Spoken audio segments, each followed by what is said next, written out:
크리스마스 이맘때쯤 되면 특별히 듣게 되는 음악들이 있습니다. 겨울 음악들이 있고, 캐롤이 그렇죠. 캐롤은 딱 이때만 듣는 것 같습니다. 참 26일, 27일만 돼도 그 감동이 떨어지는 것 같습니다. 그리고 이맘때쯤 되면 생각나는 영화나 스토리들도 있죠.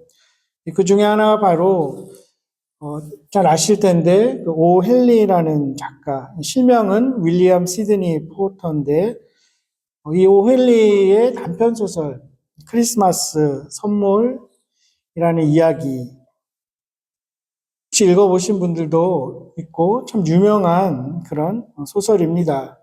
줄거리는 이렇죠. 가난한 신혼부부인 그 짐과 델라가 서로를 위해서 크리스마스 선물을 준비합니다. 아내인 델라는 남편인 그 짐의 금시계를 위해서 그 줄을 사기 위해서 자신의 길고 아름다운 그 머리카락을 자르죠. 그래서 가발 장사에게 상인에게 팝니다. 반면에 또 남편 짐은 아내 델라의 긴 머리카락을 잘 관리할 수 있도록 머리핀, 빗세트 같은 거죠.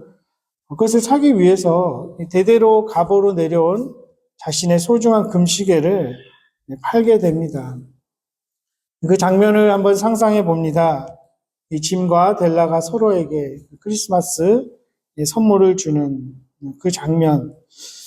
어떻게 보면 참 어이없을 것 같기도 하고 헛웃음이 나올 것 같은 그런 장면입니다.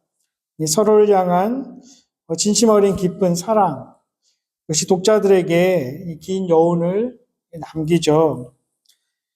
작가인 오헬리가 이 자신의 이 글을 이렇게 숙고합니다.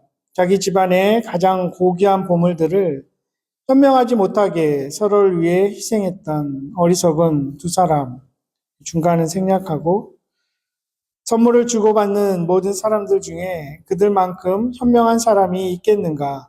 그들은 동방 박사들이다. 이렇게 코멘트를 스스로 답니다.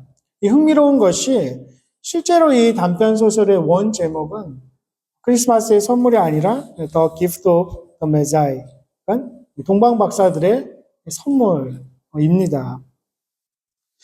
진실된 모든 사랑은 어떤 모양으로든지 자신의 소중한 것을 내어주는 것입니다. 그리고 희생이 따르지 않겠습니까? 선물을 받는 상대방이 존귀할수록 그 존재가 고귀할수록 더욱 그럴 것입니다.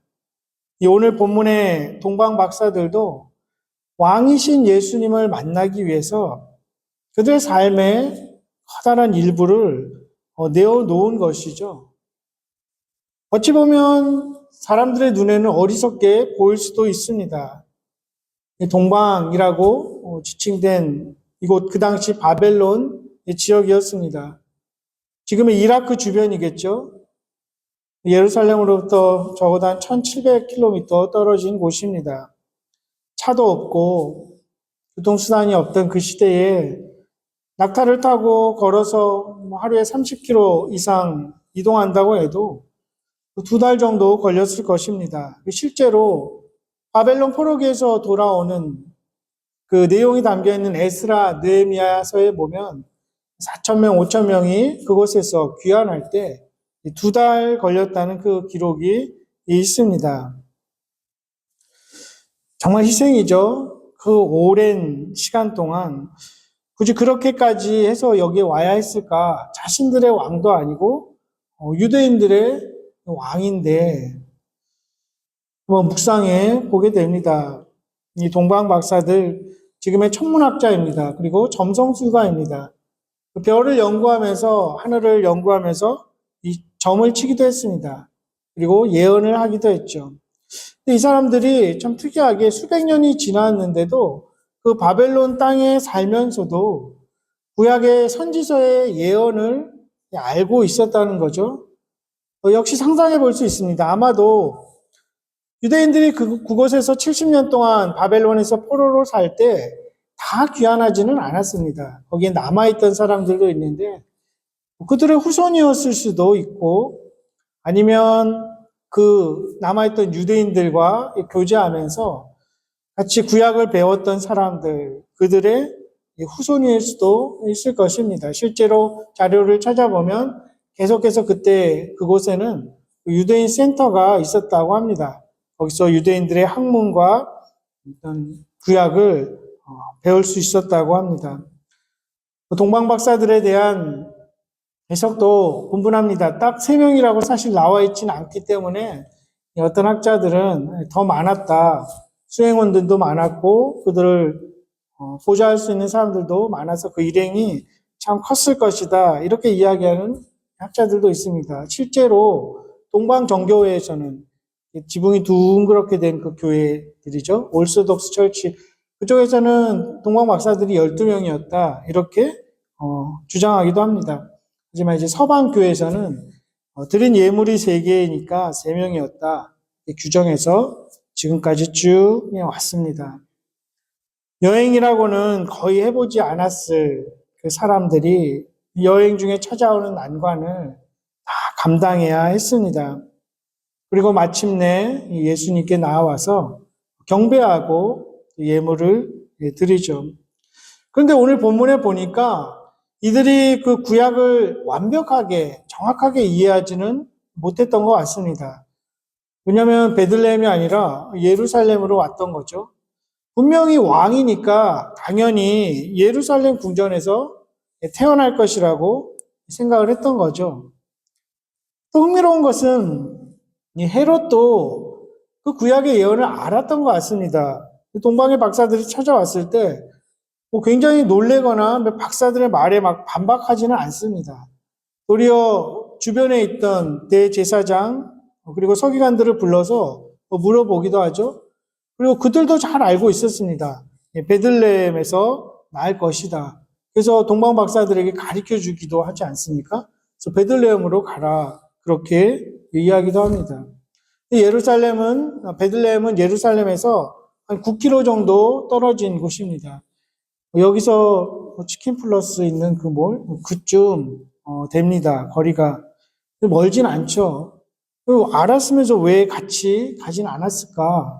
서기관들, 헤로당, 대제사장 그런 생각들을 해봅니다.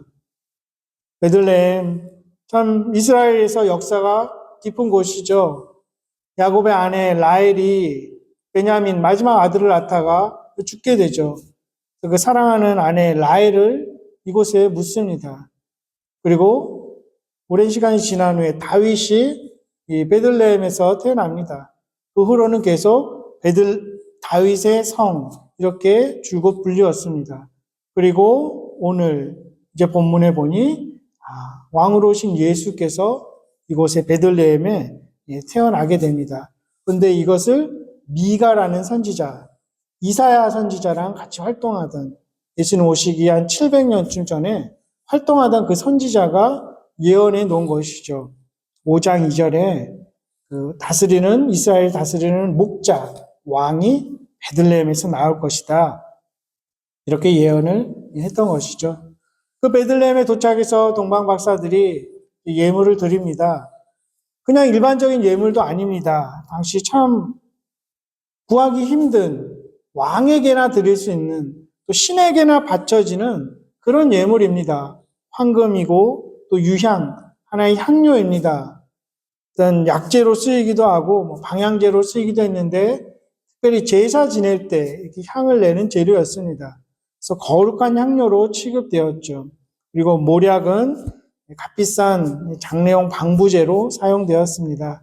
아마 예수님의 장례를 이미 예견한 그런 선물이 아니었을까 생각도 합니다. 왕에게나 바쳐질 수 있는 귀한 선물. 예수가 유대인의 왕이기 때문에, 온 세상의 왕이기 때문에 그 선물이 바쳐진 것이죠. 개인에게 있어서나 또 크게 역사에 있어서나 누가 왕이냐, 누가 다스리냐, 누가 어떻게 통치하냐, 이것은 큰 주제였습니다. 성경의 많은 이야기들은 정치적인 상황하에서 다 사실 전개됩니다. 거대한 제국의 억압에서 또 로마 제국의 통치하에서 누굴 왕으로 섬길 것이냐, 하나님을 왕으로 모실 것이냐, 다른 이방의 신들을 그리고 다른 이방 나라의 왕을 섬길 것이냐, 항상 그게 부딪혔던 것이죠. 로마 제국에서도 초대교회 성도들이 왜 이렇게 핍박을 당했을까요? 윤리적인 문제만, 어떤 윤리적인 것만 이야기했다면 그렇게까지 박해를 당하진 않았을 것입니다. 로마 황제가 아니라 예수가 우리의 왕이라고 고백을 했기 때문에 그토록 박해를 당했던 것이죠. 지금도 그렇지 않을까요? 어떤 한 종교로서 윤리적인 문제만 기독교의 이야기를 한다면 굳이 조롱당하진 않을 것입니다. 그러나 공공연하게 혹은 개인적으로 나의 삶의 왕은 예수 그리스도입니다 라고 고백하면 그때는 조롱을 받을 수도 있을 것입니다.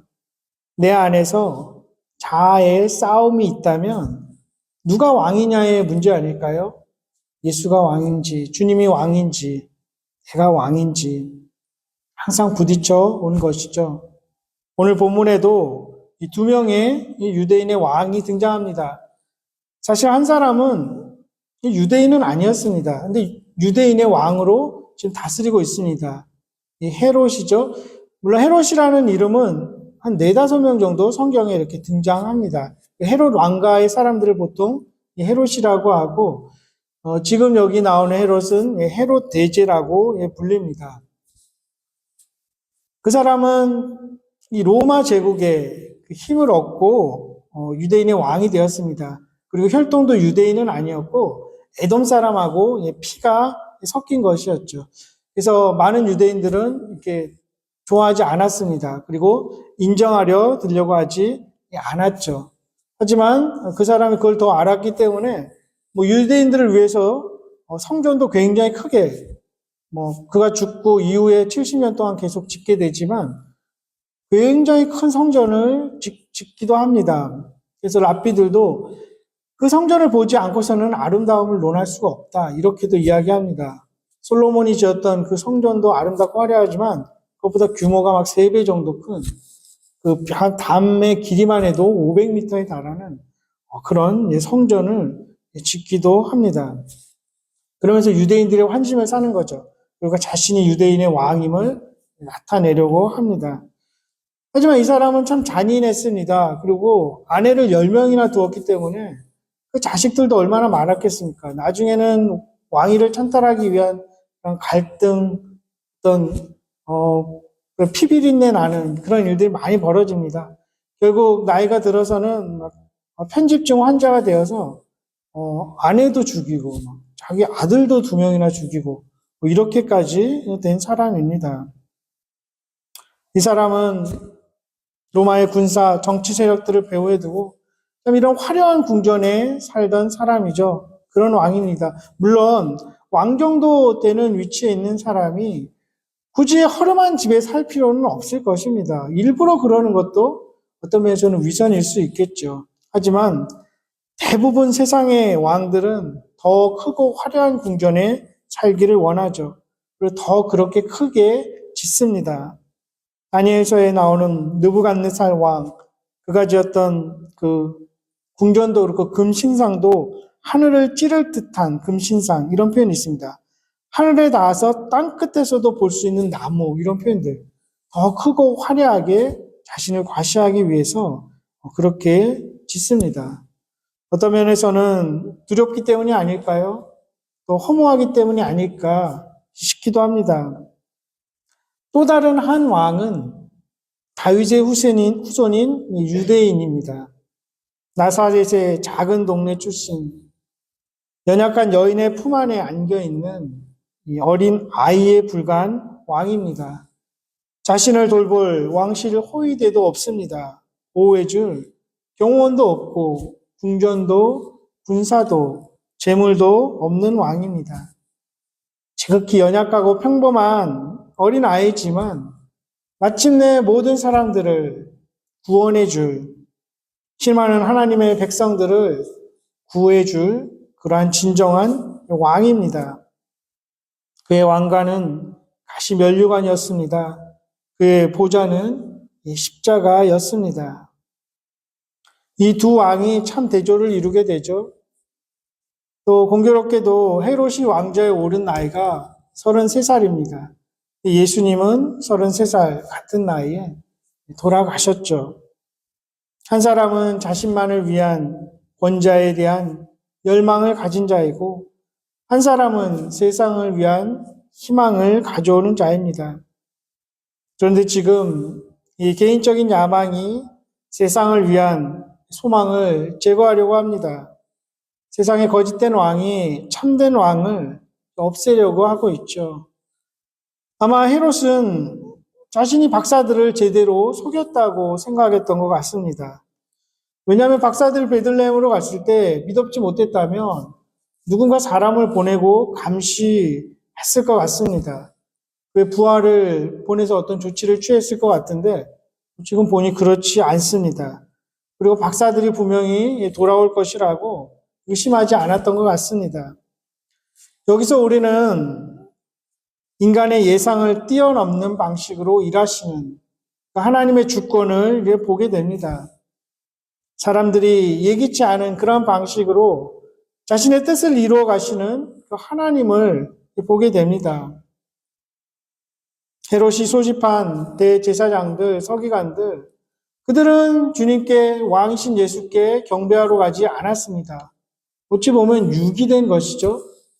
알고는 있었지만 그렇게 행동에 옮기지 않는, 지식은 있었지만 믿음이 없는 사람들이었고, 하나님은 그대로 내버려 두신 것이죠.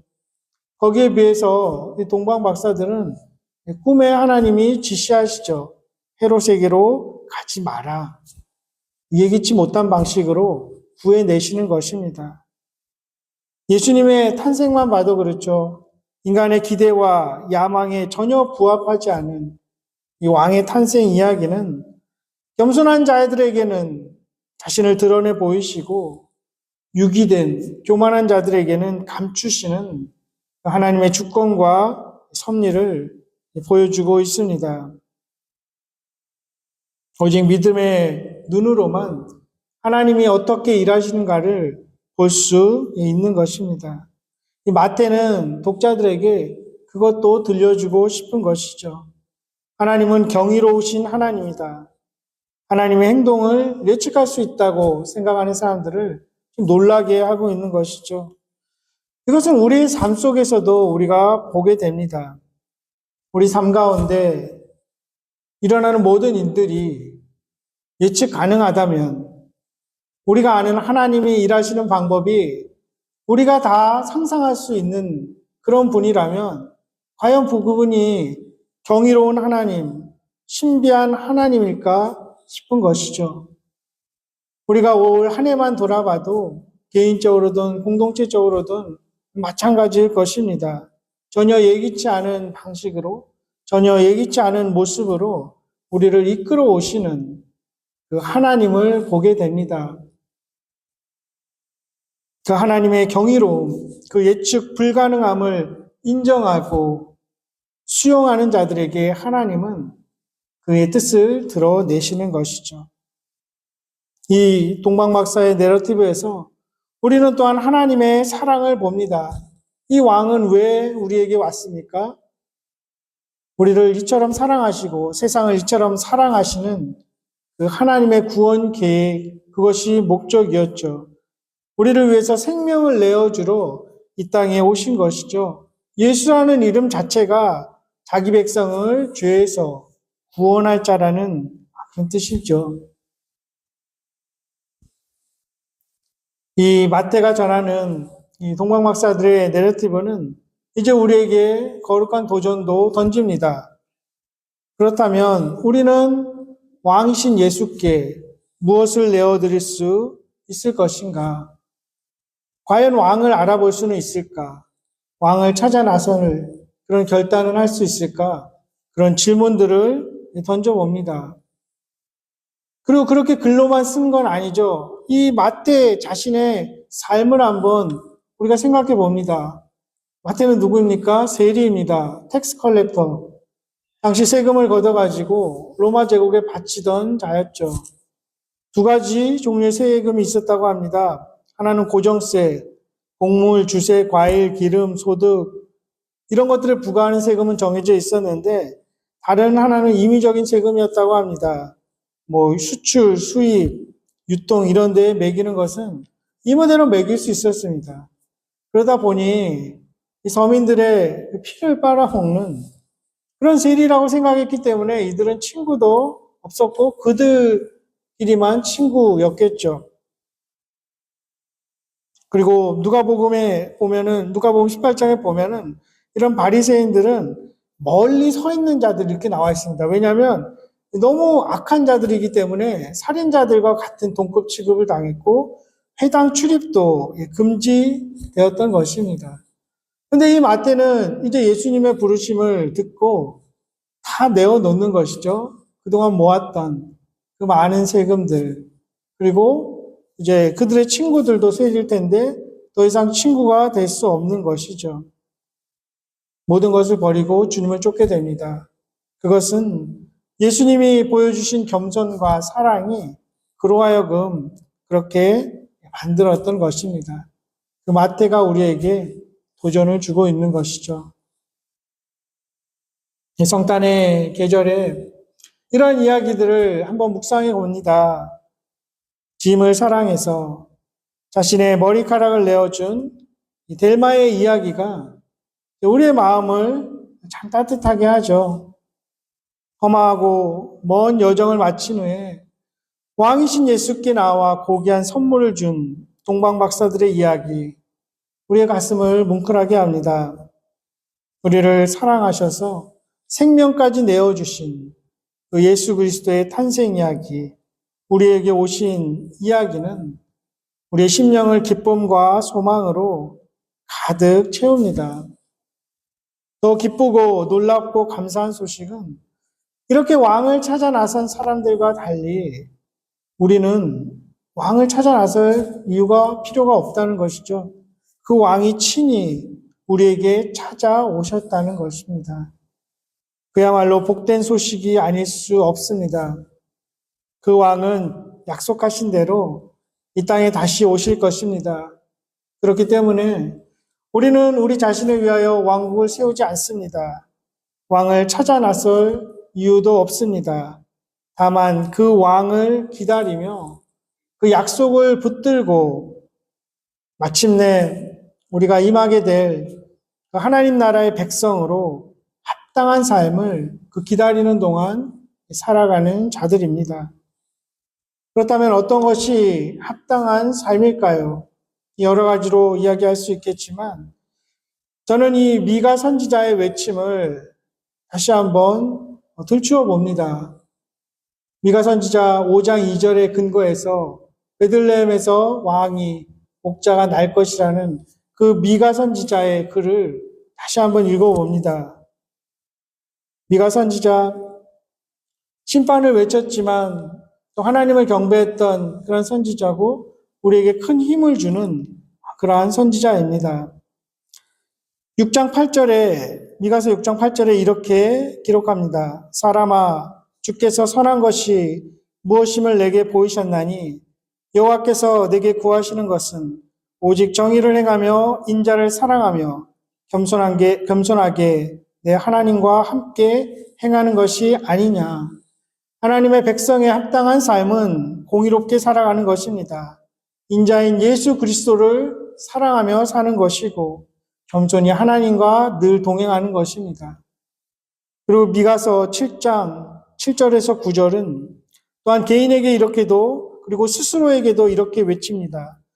오직 나는 여호와를 우러러보며 나를 구원하시는 하나님을 바라보나니 나의 하나님이 나에게 귀를 기울이시리로다. 나의 대적이여 나로 말미암아 기뻐하지 말지어다. 나는 엎드러질지라도 일어날 것이요 어두운 데에 앉을지라도 여호와께서 나의 빛이 되실 것이미로다. 내가 여호와께 범죄하였으니 그의 진노를 당하려니와 마침내 주께서 나를 위하여 논쟁하시고 심판하시며 주께서 나를 인도하사 광명에 이르게 하시리니 내가 그의 공의를 보리로다.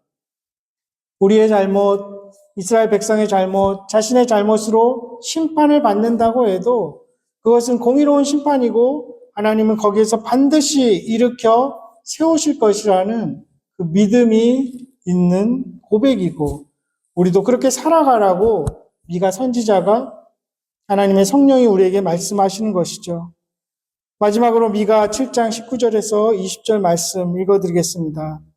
다시 우리를 불쌍히 여기셔서 우리의 죄악을 발로 밟으시고 우리의 모든 죄를 깊은 바다에 던지시리이다.